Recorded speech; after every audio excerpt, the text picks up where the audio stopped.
Assalamualaikum dan salam sejahtera. Saya Cikgu Zuraida daripada Perlis, seorang guru prasekolah, akan membentangkan tajuk inovasi saya iaitu DIGA, iaitu singkatan daripada Diorama Game. Seperti mana yang kita ketahui, pendidikan prasekolah ni sangat sinonim dengan pembelajaran menggunakan kaedah didik hibur ataupun pembelajaran melalui bermain. Okey, justru itu maka terhasillah DIGA ini. Okay, tujuan DIGA ini yang dihasilkan adalah untuk membantu murid agar dapat belajar dengan kaedah yang lebih menyeronokkan, dan secara tak langsung apabila kaedah yang kita gunakan itu menyeronokkan, mereka akan lebih fokus dan mudah memperolehi sesuatu pembelajaran tersebut. Orang kata dapat senang ingatlah pembelajaran tersebut. Okey, DIGA ini saya inovasikan daripada diorama.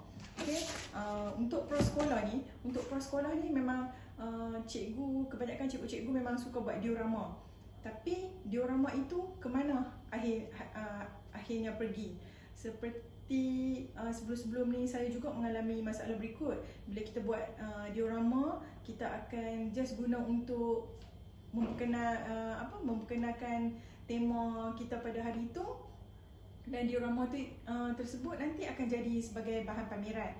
Jadi kita tak nak jadi macam tu, bahan pameran. Jadi diorama yang saya buat ni, DIGA ni, dia lebih menyeronokkan, fun learning. Okey, untuk menggunakan diorama ini adalah seperti ini. Okey, kita boleh buka kotak diorama ni. Okey, lekatkan di bahagian tepi ni. Cikgu, kemudian cikgu keluarkan bahan-bahan. Okey, untuk ini tapak dia pun boleh buka ya cikgu nak. Ini pun boleh buka, ya. Okey, kita tampal. Kita ikut tema apa yang kita nak ajar hari tu. Okey, sebagai contoh, katalah saya nak ajar untuk hari tu, saya nak guna tema haiwan, katakan. Haiwan, kata haiwan peliharaan. Jadi saya ambil kad gambar yang berkaitan haiwan peliharaan ni. Saya pelekatkan saja dekat ini punya skrin belakang ni. Okey, macam tu. Okey, dah siap. Kemudian pilih gambar haiwan yang ini cikgu-cikgu yang ada kat dalam beg ni, yang ini cikgu ajarlah. Okey. Dan ianya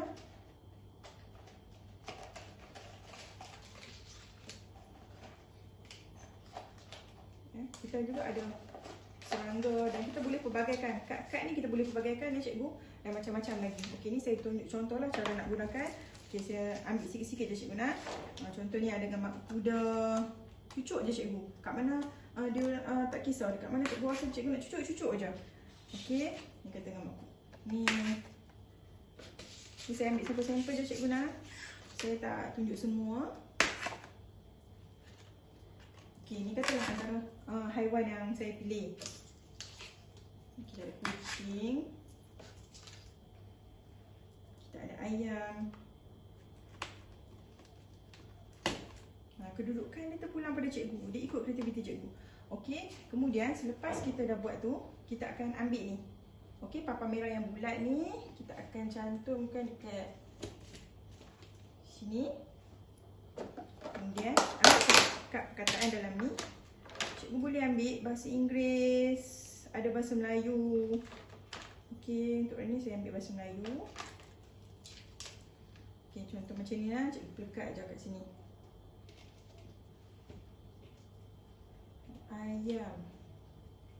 Ada kucing. Okey, untuk DIGA ni, untuk pengetahuan cikgu, cikgu-cikgu boleh mengajar mengikut kreativiti cikgu. Ianya tidak terhad ya cikgu-cikgu. Ikut kreativiti macam mana cikgu nak guna hari ni. Sebagai contoh, katalah ni saya tunjuk contoh ya. Contoh katalah macam ni, dah siap. Okey, kita panggil seorang budak ke depan, so dia putarkan. Okey, macam ni. Kita tengok yang tanda putih ni. Okey, tanda putih ni berhenti dekat perkataan kambing. Kita suruh budak tu ambil ni. Kita suruh budak kita ambil. Okey, ambil perkataan kambing ni.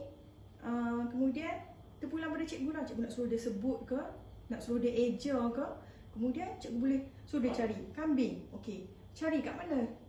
Sini kambing. Okey, kambing. Dia akan cabut kambing. Minta dia cabut. Lepas tu cikgu-cikgu juga boleh suruh dia terangkan berkaitan dengan kambing ni. Mungkin boleh suruh dia terangkan ataupun dia tanya soalan kepada kawan-kawan berkaitan dengan kambing. Okey, melalui pengetahuan sedia ada dia. Secara tak langsung macam ni juga kita akan membantu untuk meningkatkan kemahiran komunikasi dia dan keyakinan dia. Dan juga kita dapat mencungkil murid ini untuk menguasai pemikiran aras tinggi, kebat yang kita selalu dalam PDP kita mesti ada kan, unsur-unsur kebat.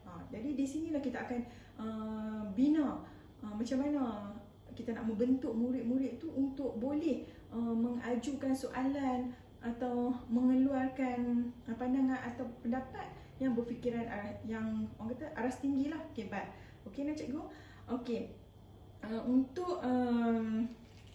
Untuk papan Diga ni letak semestinya kita guna untuk bahasa Melayu saja. Okey, dia boleh digunakan untuk pelbagai subjek.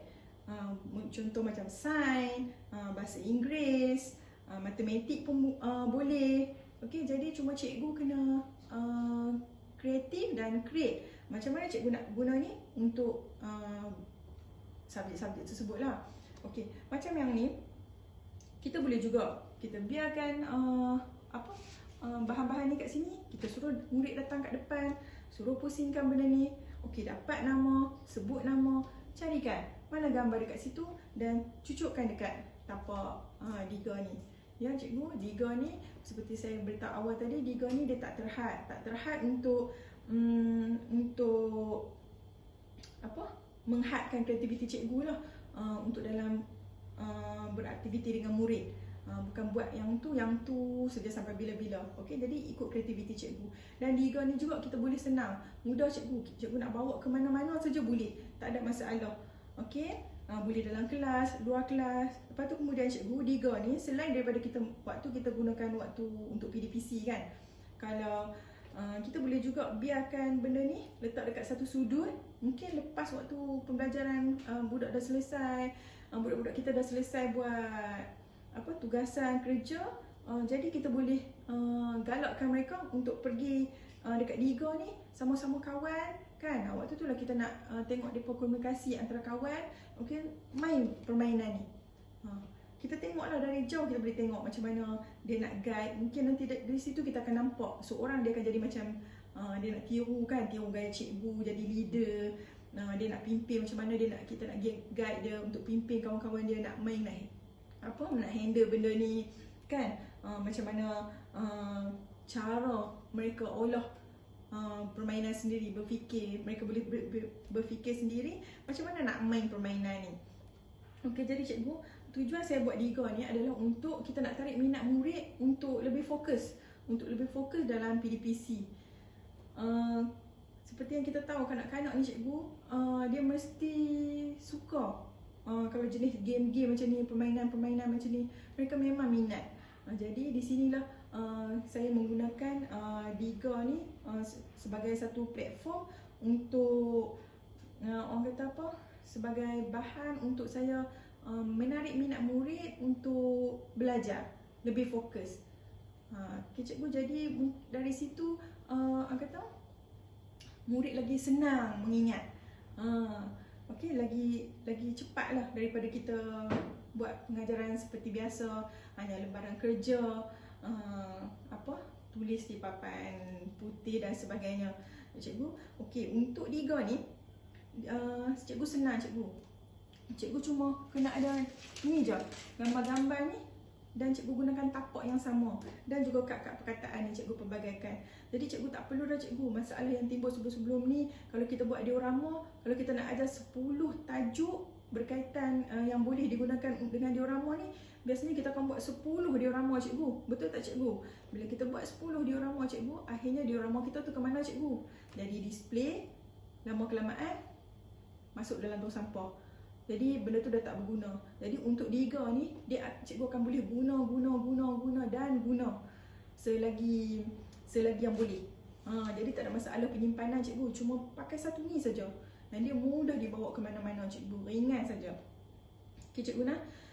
Jadi dari segi murid pun seronok belajar, murid pun lebih mudah dapat mengingati pembelajaran pada hari tersebut. Murid juga dapat bermain, dapat berkomunikasi dengan rakan-rakan. Apabila kita talk ni di satu sudut kan, dia main dengan kawan-kawan tu, jadi dia boleh komunikasi dengan kawan-kawan. Selain tu kita dapat meningkatkan keyakinan murid. Bila kita panggil murid datang ke depan, kalau main benda pusing macam ni cikgu, murid mana yang tak suka kan? Mesti semua murid nak cuba buat. Jadi kalau tak boleh pun biasanya dia akan angkat tangan. Seperti pengalaman saya sendiri, tak boleh pun dia tetap angkat tangan sebab dia nak buat benda ni. Tak apalah cikgu, sekurang-kurangnya kita dah build up dia punya keyakinan diri. Itu mungkin step pertama. Step pertama dia untuk berani ke depan. Yang seterusnya dia akan berlaku dengan sendirinya. Kita nak bina keyakinan murid tu cikgu Nah. Jadi selain penyimpanannya mudah, cikgu nak bawa ke mana-mana, cikgu nak belajar di dalam kelas, di luar kelas, semua boleh cikgu, tak ada masalah dengan Diga ni. Jadi cikgu pelbagaikan kad dan bahan. Diga ni juga sesuai digunakan untuk arus perdana. Contoh macam kelas pemulihan, murid tahun 1, 2, 3 kan, sebab di sini dia tidak terhad cikgu. Contoh macam kita nak ajar berkaitan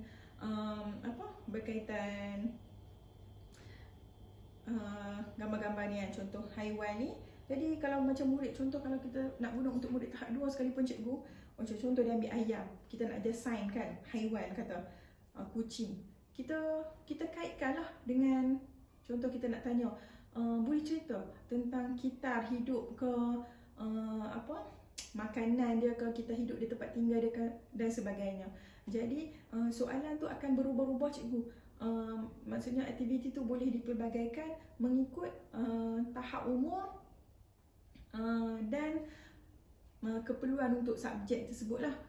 Jadi itulah tujuan Diga ini.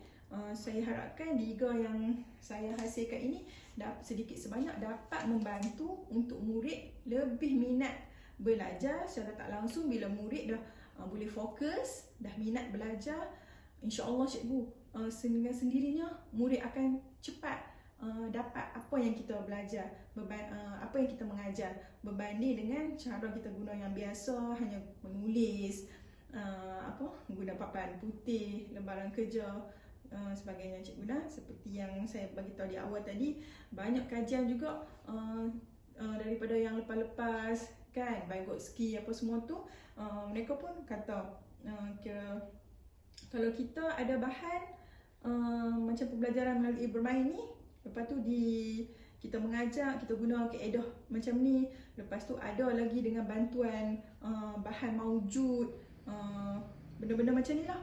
Jadi kita dapat tarik murid tu, kita dapat macam kita nak tarik murid dekat lagi dengan kita untuk bersedia untuk belajar dengan kita, lagi mudah cikgu, lagi mudah murid kita nak dapat bila kita ada bahan macam ni cikgu. Okey, ni pun cara mudah lah cikgu. Jadi cikgu tak perlu dah nak buat banyak-banyak kali. Sekali ni saja cikgu buat tapak ni, dan cikgu akan boleh guna berulang-ulang kali, dan cikgu tak akan buang, dan cikgu tak perlu bimbang nak simpan dekat mana apa semua, sebab dia hanya satu tapak ni saja. Bila sampai untuk next tema cikgu nak ajar apa, cikgu hanya tukar saja gambar-gambar di situ dan letak di sini. Seperti saya kata tadi, galakkan murid untuk tampil ke depan, mencuba, bagi peluang, kita bina keyakinan dia. Daripada situ, daripada dia tak boleh, daripada dia tak minat, lama-lama insya-Allah cikgu dia akan minat. Itu saja daripada saya. Sekian, terima kasih. Assalamualaikum.